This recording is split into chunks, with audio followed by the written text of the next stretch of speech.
বলছে দেখো এই প্রশ্নটা দেখো, যদি ax² + bx + c = 0 সমীকরণের মূল দুইটার অনুপাত 3:4 হয়, তাহলে প্রমাণ করো যে 12b² = 49 ac। তোমরা ছোটবেলা থেকে এই অঙ্কগুলো করে আসতেছো, পিতা পুত্রের বয়সের অনুপাত 3:4, অমক এই অনুপাত দেওয়া থাকলে চাল আর গমের অনুপাত এত, এই টাইপের অঙ্ক করছো না? অনুপাত সমানুপাত অধ্যায় 19 করে আসছো। অনুপাত থাকলে, অনুপাত জিনিসটা কি? অনুপাত ইজ নট এ মানে কি বলে accurate value, it's like a concept. মনে করো অনুপাত কোনো সময় এক্স্যাক্টলি ভ্যালু দিবে না, তবে একটা ধারণা দিবে তোমাকে। যেমন মনে করো তোমার বয়স 10 বছর, তোমার ছোট ভাইয়ের বয়স 5 বছর। এখন যদি বলি তোমার আর তোমার ছোট ভাইয়ের বয়সের অনুপাত 2:1, 2:1 কিন্তু এক্স্যাক্টলি মান না, এক্স্যাক্টলি ভ্যালু না, তবে এটা কনসেপ্ট দেয় তোমাকে, এটা একটা ধারণা দেয় তোমাকে যে তোমার বয়স যাই হোক, তোমার ভাইয়ের বয়স তার চেয়ে অর্ধেক হবে। এইটা কিন্তু তুমি বলতে পারো। তোমার বয়স যখন 50 হবে, তোমার ভাইয়ের বয়স 25 হবে। তোমার বয়স যখন 100 হবে, তোমার ভাইয়ের বয়স 50 হবে। এই যে একটা কনসেপ্ট প্রকাশ করলো তোমাকে, এটাই হচ্ছে অনুপাতের কাজ।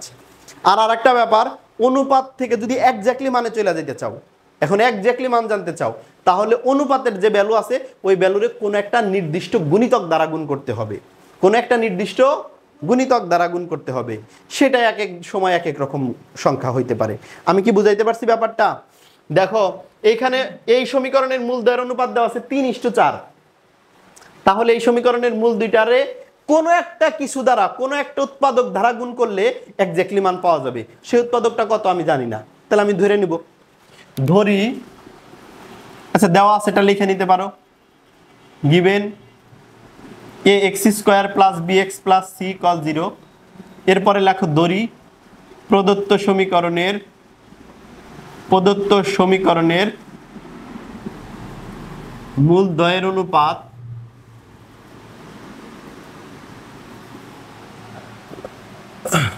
একটা 3α আর একটা 4α। ধরি প্রদত্ত সমীকরণের মূল দ্বয়ের অনুপাত 3α আর একটা 4α। এই যে আমি বলছি কোন একটা গুণিতক দ্বারা গুণ করতে হবে, সেই গুণিতক হলো আলফা। দেখো দুইটারই কিন্তু গুণ করছি। আচ্ছা এবার সুতরাং মূলদ্বয়ের যোগফল 3α যোগ 4α, মূলদ্বয়ের যোগফল মানে কি 7α ইকুয়াল কি b মাইনাস b/a। সুতরাং আলফা ইকুয়াল কত? Minus b/7a। আবার মূলদ্বয়ের গুণফল 3α × 4α ইকুয়াল c/a, তার মানে 12α² ইকুয়াল কত? c/a। এই আলফা মানে কি মাইনাস b/7a না?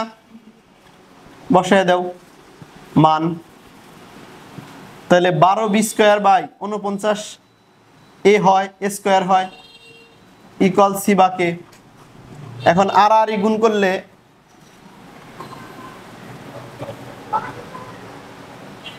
12b² 12ab² = 49a²c, উভয় পাশে a আছে, a বাদ, তাহলে 12b² = 49ac।